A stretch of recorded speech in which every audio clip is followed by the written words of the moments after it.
Необичайна акция срещу употребата на наркотици. Група младежи се качиха в трамвай и обявиха война на наркотиците. Акцията им не остана незабелязана, както ще се убедите от репортажа на Радослав Чолаков. Момчетата и момичетата от Младежка медийна асоциация направиха от трамвая дискотека.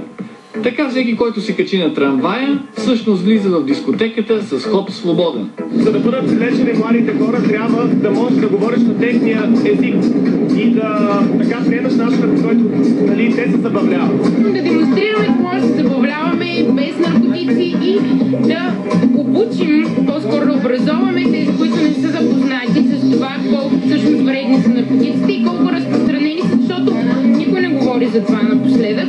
Хиляди и хиляди млади хора употребяват наркотици в България.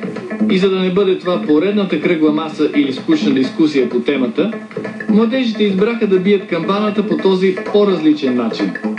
Смятам, че логото, под което е тази акция, е достатъчно красноречиво, което е, когато си надрусан, не си ти.